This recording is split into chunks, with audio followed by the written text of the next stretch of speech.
Hi அக்கா. Actually 2024லயே உங்க கூட என்னோட டயட் ஜர்னிய நான் ஸ்டார்ட் பண்ணியிருந்தேன். ஜஸ்ட் 1 மந்த் தான் அப்போ நான் உங்க கூட டயட் ஜர்னில இருந்தேன். அப்போவே நான் 7 கேஜிஸ் கிட்ட குறைஞ்சேன். தென் ஒரு சில பல ரீசன்ஸால என்னால அத கன்டின்யூ பண்ண முடியல. இப்போ இந்த 2026ல வந்து நான் ரொம்ப வெயிட் போட்டேன். ஸோ கண்டிப்பா வந்து ஒரு டிரான்ஸ்ஃபர்மேஷன் குடுக்கணும். எங்க வீட்ல ஒரு ஃபங்ஷன் இருக்கு செப்டம்பர் மந்த் என் அண்ணாக்கு மேரேஜ். ஸோ அதுக்குள்ள நான் நல்லா க்ளோ ஆகணும், வெயிட் வந்து ரெடியூஸ் பண்ணணும். அப்படின்னும்போது என் ஃப்ரெண்ட்ஸ் ஜிம் போன்னு சொன்னாங்க. ஆக்சுவலா இன்ஸ்டெட் ஆஃப் ஜிம் வந்து எனக்கு ஹெல்த் குரு தான் ஹெல்ப் பண்ணும் அப்படின்னு சொல்லிட்டு எனக்கு தெரியும். ஏன்னா ஆக்சுவலி நான் உங்க கூட வந்து ஆல்ரெடி நான் ஒரு ஜர்னில இருந்தனால நீங்க தான் எனக்கு ஹெல்ப் பண்ணுவீங்கன்னு எனக்கு தெரியும். என்னதான் நான் ஜிம் போயிருந்தாலுமே இது 1 வீக் 2 வீக்ஸ்க்குள்ள இப்படி ஒரு டிரான்ஸ்ஃபர்மேஷன் கிடைக்குமான்றது எனக்கு தெரியல.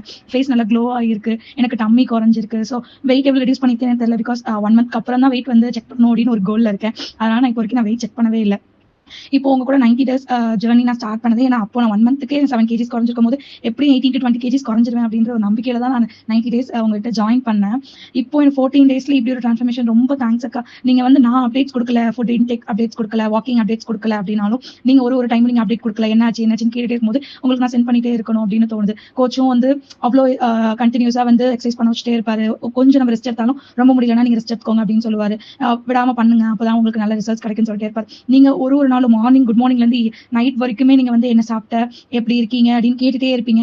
ஒரு 14 டேஸ்ல இப்படி ஒரு சேஞ்ச் நான் எதிர்பார்க்கவே இல்லக்கா. ரொம்ப ரொம்ப தேங்க்ஸ். கண்டிப்பா 90 டேஸ்க்குள்ள நல்ல டிரான்ஸ்ஃபர்மேஷனோட உங்களுக்கு ஒரு பெஸ்ட் கிளைண்டா நான் இருப்பேன்னு நினைக்கிறேன். Thank you so மச்க்கா.